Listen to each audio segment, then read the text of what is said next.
So that's the story. You can see the pictures of DK brothers, as they are popularly called, and Dr. C.N. Manjunath, the battle for Bangalore Rural. The old narrative of Karnataka's significance for only the BJP is long over. It's passé. There is no doubt that Karnataka is extremely crucial for both the Congress party as well as the Bharatiya Janata Party during this Lok Sabha elections.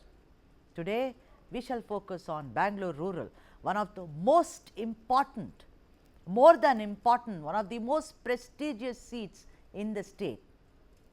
Some of the reasons why this is an important seat is, of course, that Bangalore Rural happens to be the only seat that was won by the Congress in 2019.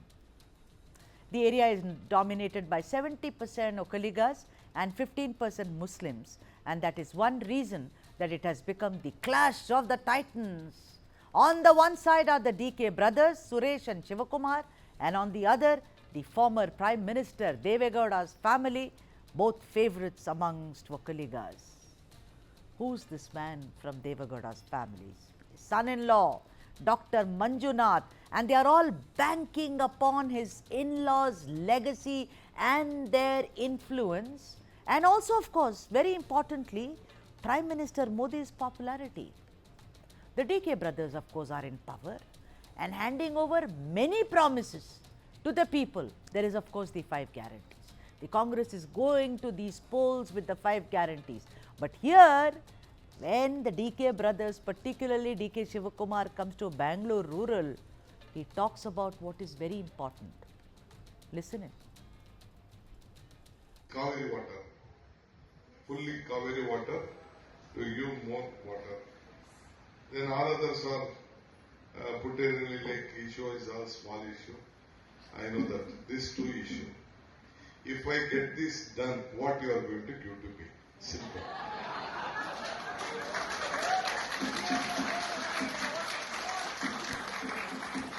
Say, I am a Dr C.N. now. I am the Minister for BDA, I am the Minister for Corporation, I am the Minister for BWSSB, I am the Minister for Bangalore, I am the Minister for Water, lakes, everything I am there. So everything is in your pocket. And anything in your hand. You can't meet a Deputy Chief Minister again. He has come to your house. You have not come to my house. I have come to your house. How you will utilize me is yours. See, what has happened yesterday is history. Tomorrow will be past. But today is in your hand. I am in your hand. You make use of me. You assure me. You vote me. Within 2-3 months, I will see that this has been handed over to you. I am telling you. Otherwise, you don't come and ask for me. I will not run out. Even as the JDS has more of a chance when seen through the prism of the Vokkaliga base, and also as former Chief Minister H.D. Kumaraswamy won the election in 2009, DK Suresh won the constituency in a bypoll in 2013 and retained it in 2014 and 2018 with a vote share of over 44% and 54% respectively. If one looks at the assembly elections last year, the Congress candidate Iqbal Hussain defeated Kumaraswamy's son Nikhil by more than 10,000 votes in the Ramanagara assembly segment, and that meant an upper hand for the DK brothers. Let's now debate whether in the GD's BJP alliance will each element play their part and win the seats and demolish the theory that the alliance was a non-starter like the Congress party is saying, and whether the DK brothers shall emerge as the most formidable duo in Karnataka's politics. To speak more on this, Bhaskar Hegde, my colleague, editor, TV9 Kannada Digital, joins me. Vijay Grover, senior journalist and political analyst, and Professor Chambi Puranik, political analyst, has joined us. Namaskara to all of you, very warm welcome. You know, first thing is that for the benefit of the viewers of South India, you know, Tamil Nadu, Kerala, everywhere, I just want to lay the ground. You know, Bhaskar, why is Bangalore Rural, like it is called officially, so important? Because as one understands it, it's a mixture, right? I mean, it's a lot of agriculture, land there, but it also has IT parks and everything. But for the benefit of the viewers, if you could explain why it is so important in the pecking order, Bhaskar. Yes, Sudha, you mentioned while introducing the characteristics of Bangalore Rural constituency. One is, of course, DK Shivakumar and DK Suresh, who call the shots in Congress government. They are leading the front. That's number one. Number two, the citizens also the characteristic of Bangalore really is such that it's a mix of both rural as well as urban. Urban in the sense there are two constituencies are heavily urban. So one constituency that is Rajarajeshwari Nagara, which is a very huge constituency, which is represented by BJP. So that's why very important. In that sense, it's a kind of direct clash between, in the Karnataka language, the hardcore Vokkaligas in the hinterland of Bangalore rural district and the urban population of Bangalore. This is the mix. That's why politics, if you come to politics, you see DK Shivakumar and DK Suresh. DK Suresh is a lone MP from Congress from Karnataka. Out of 28, Congress got only one in the last election, parliament election. Therefore, this Bangalore rural is very crucial for Congress. Professor Chambi Puranik, if we look at the assembly election, sir, we saw Hussain, who actually vanquished Nikhil Kumaraswamy.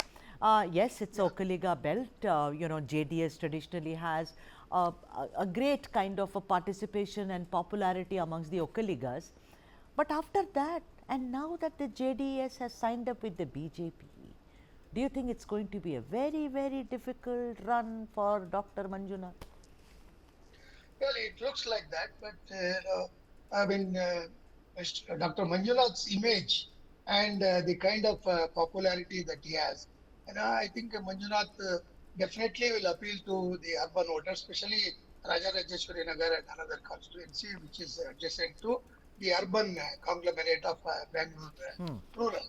So I think that way the only seat that Congress, Mr. Bhaskar Hegde mentioned about it, but that itself is a very prestigious thing for both DK Suresh and DK Suresh, because DK Suresh has certainly done some good work and all that. He has kept the constituency together, and he has also been in touch with the people, voters in the area around Kanakpura and adjacent to Kanakpura, the Bangalore city and all that. So therefore, I think the Vokkaliga votes, given the choice, the Vokkaligas may prefer Dr. Manjunath, because Dr. Manjunath, there is nothing against Dr. Manjunath, and DK Suresh already been MP, the only MP. Perhaps in the beginning, Sudha, you must know, Mr. Bhaskar Hegde knows about it, and Mr. Grover also will both say that he said, I am disgusted, I don't want to contest the parliament election. Right. Because when his brother DK Suresh was not selected as chief minister by the High Command, though he was mainly responsible for the victory of Congress. Right. And also, we've lost audio of Professor Saab, have we? I would say that Mr. DK Suresh and DK Suresh, they are struggling their best. But for them, it was a walkover if anybody else was the candidate. Because Dr. Manjunath is there, and he is also Vokkaliga, a Vokkaliga who is preferred by all kind of majority Vokkaligas in terms of his popularity, name and all that. Except that, I don't think there is anything except saying that he is son-in-law of Deve Gowda. That could be a disqualification, according to me, from the point of view of the electoral perspective. But Dr. Manjunath himself, on his own, he has such eminence. So I think it will be very tough for DK Suresh to fight against Dr. Manjunath. And he has to struggle a lot, but in the Kodankunte area, where the city part is there, I don't think the Congress has got edge, because all the three MLAs are from that area, and they are very popular, and they are connected with the people. And Kodankunte area has got water problem. Even today, the water problem, water crisis, in Kaveri water is not supplied. So in DK Suresh, if you were to endear these BJP constituencies, you should have got the Kaveri connection and water supply to be done. So this is the way an MP to be. Apart from asking questions and zero hour and discussions and calling attention and all that, that's fine. Second thing against DK Suresh is that he spoke of swearing from the Indian Union, like the Tamil Nadu people. Yes, true. Long yeah. So people consider that as something which is shocking because Yeah, it Karnataka is people. shocking. Yeah, I do understand, Professor Saab. We had a discussion on that, and it is very shocking. For me individually, that was secessionist. But Vijay Grover, you tell me something. What Professor Saab said very well is, why would people vote for Manjunath? He's an amiable doctor. He's a Vokkaliga. Vokkaligas will support. You know, but the DK brothers, and I'm not, none of us are going to, we don't hold a brief for either. We're just watching. So I want to ask you, Vijay, that, you know, what is more prone to work? That here are DK brothers, जो हमारा काम करवा देंगे, they will get work done for us because they are in power, you know, they are the ones who are ruling Karnataka. Or will it be that the Vokkaligas, like Professor Saab says, will be more prone and veer towards Manjunath? What is it going to work? Elections, this election, after their 5 guarantees, etc., is it going to be these guys walk the talk and will make it happen? What do you think? What's your gut feel?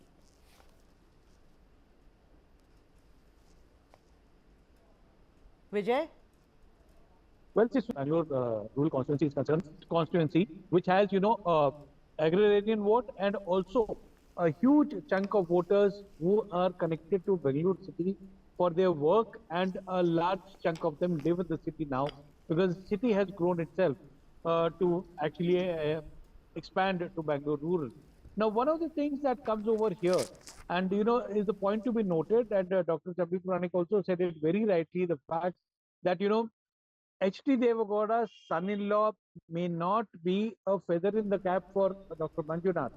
The fact that even H.D. Deve Gowda suggested that he contested a BJP ticket rather than on the JDS ticket is very clearly the fact that he knows that the popularity of Modi in these 3 constituencies, the urban constituencies, is going to be a key factor, and that's the reason why Dr. Manjunath chose to contest on a BJP ticket rather than on the JDS ticket.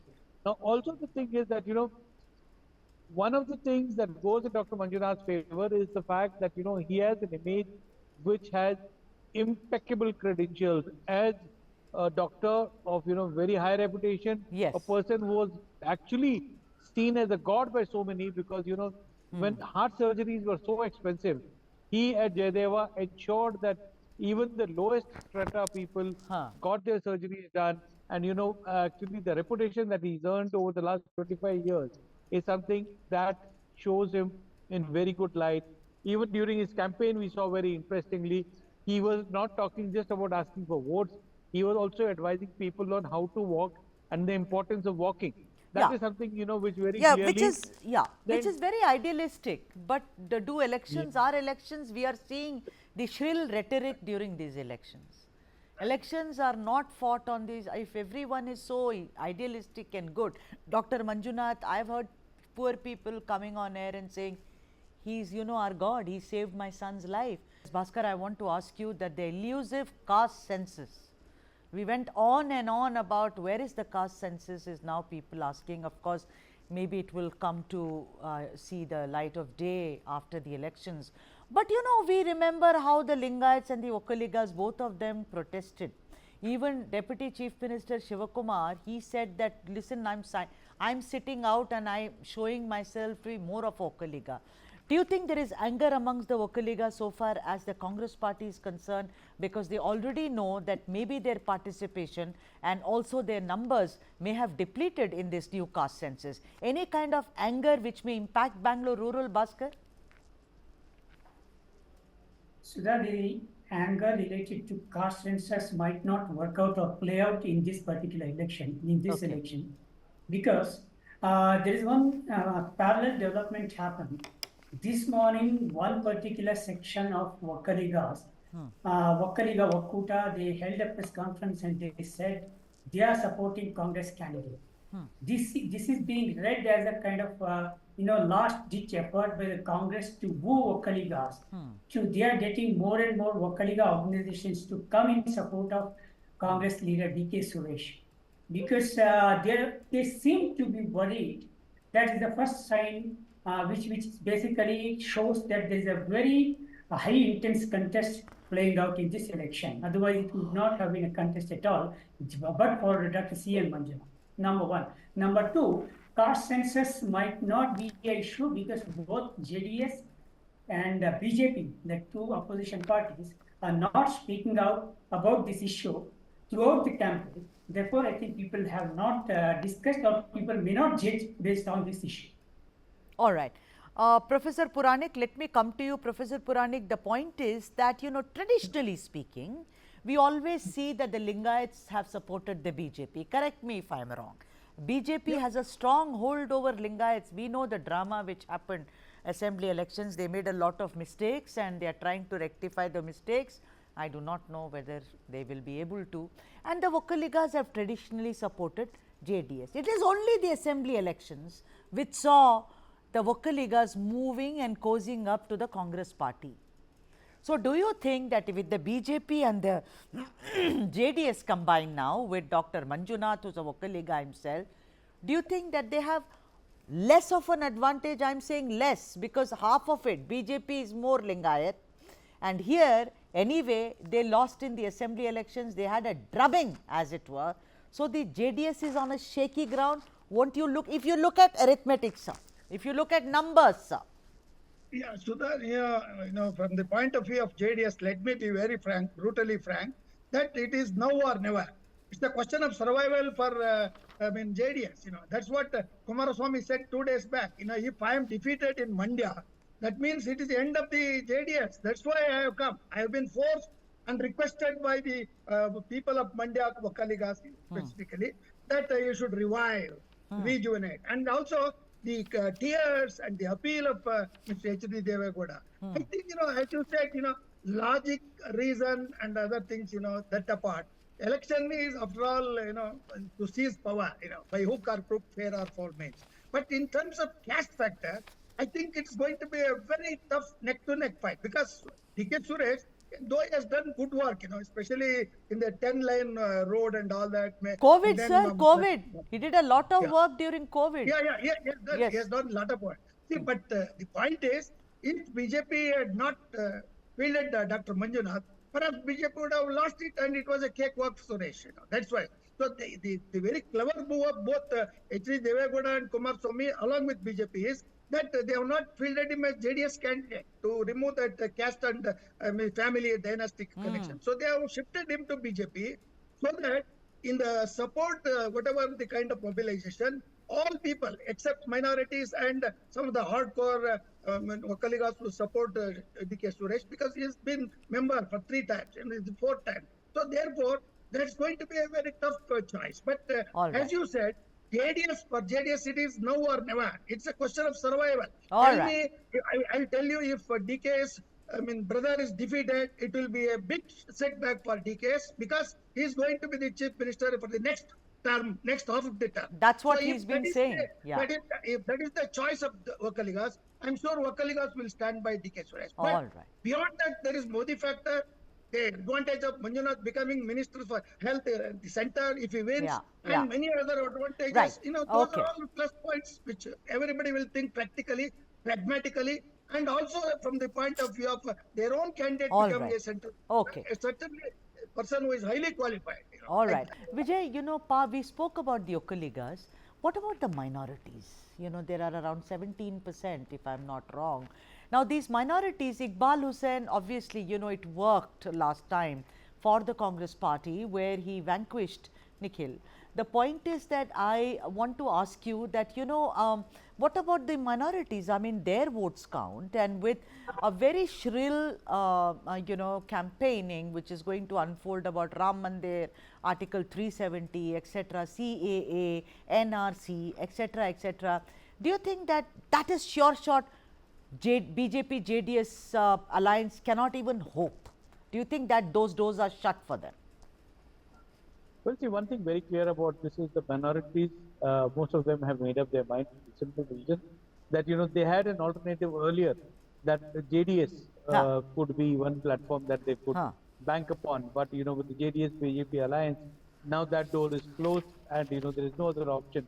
Though there are some candidates like SDPI and these kind of, fringe parties which do exist, but, I don't think so because the minorities understand that, their safe bet is the Congress and there's no other way that they can look upon to voting. So that is as far as the minorities here are concerned, be it the Christians or be it the Muslims, because the kind of church attacks, etc., that we saw in the past, the way the BJP had singled out several Christian uh, preachers, etc., in Kolar and other regions. That is also something which could be helping the Congress this time, as far as some important constituencies in the south are concerned and the coastal districts are concerned. All right. Bhaskar, I want to ask you that, considering it's Bangalore Rural has a population which apparently has been, let's say, could have gained the maximum advantage so far as the guarantees are concerned of the Congress party. They are the ones. But then there are also voices coming from there saying, oh, look at the whole, the bus rides, free bus rides, it's created a mess. It's short-sighted, but I want you to analyze it, considering you know Karnataka like the back of your palm. That don't you think that the Congress party and the DK brothers have an added advantage? Because look at this, it's like ball goes into the net in basketball. The 5 guarantees delivered to them, and this is the constituency. You're right. In fact, the two issues that Congress is banking upon is the 5 guarantees and the alleged ill treatment by the center towards Karnataka as far as release of flood relief is concerned. So that said, among the 5 guarantees, the 2 belong to women particularly. I think it's fairly good impact as far as the voters are concerned. I mean, particularly the women voters are concerned. But the way some cross sections of women who spoke on various platforms in the recent past, when we go by that, going by that trend, I think there is a mixed trend in the sense women and male voters are very perceptive. They know the difference between assembly election and parliament election. Right. Some of them are saying, even though they are women, they got benefit from Karnataka Congress government, they are saying they are more. But that said, minorities, women, and particularly the Vokkaligas, they are the ones who are actually making this battle very, very interesting. And therefore, it's very difficult to predict who will win. Puranik, let me give you the last word to you. The Bhaskar just spoke about they know the difference between assembly and Lok Sabha elections. Indian electorate is very, very smart. So I ask you, Professor, the whole thing between faith and funds in Karnataka, the recent Neha Hiremat, also, this whole creation, I would say, or rather perception that, Congress is into appeasing the minorities, the Rameshwaram Cafe, etc., etc. Do you think that it is going to impact the voting pattern in Bangalore Rural, faith, or it's going to be not at all? It's the guarantees which are really going to work. No, I tend to agree with Mr. Bhaskar, our editor, who mentioned that women voters are very crucial, and women, by and large, they are not only fair and objective, they are very, calculative. They think, who is the best candidate. Guarantees are there. There are guarantees you are not giving from your pocket. That's what many people in the urban, whatever rural sector, they are telling. It is from taxpayers' money, and by giving these guarantees, you have deprived men and students, school students, college students, the bus pass and all that. So these are all some of the things that have been discussed by the voters themselves, not necessarily party-wise and all that. So therefore, I would say that the kind of situation in which DK Suresh placed himself is, though he has done good work and he has a strong hold on the constituency, I think, the very formidable candidate like Dr. Manjunath, it's very difficult to talk negatively about him, except talking about Mr. Deve Gowda saying, he was for Muslims and he has betrayed them. Those kinds of things are there. But ultimately, as you said in the beginning, you said that politics and elections are based on sentiments and emotions, and that's going to be the main factor. I think it's instead of 2.5 lakhs margin which DK Suresh had, the margin may be less, but perhaps it will be very difficult for him to see his victory. In terms of the kind of trends that are there, apart from Neha and other incidents that have happened, there's a marginal increase. I don't think it will swing. Swing of votes is already there because in favor of Manjunath, because he is above BJP, above JDS, and also he is not a person who is to be identified with party. If I were the leader of this particular group of parties, I would advise them to elect him uncontested. And that is the kind of personality he has got, and that is what the public opinion I heard from people also. Right, so but therefore, you are, I think sir, you are a professor, sir, a man of letters. Politics does not work like that, Professor Saab. It works on numbers, opportunism, and being in power again and again. What to do? That's how it is. It's a very strange beast. But thank you so much, Bhaskar. Thank you. Thank you, Professor, for joining us. And Vijay Grover, as always, such a pleasure having you on the show.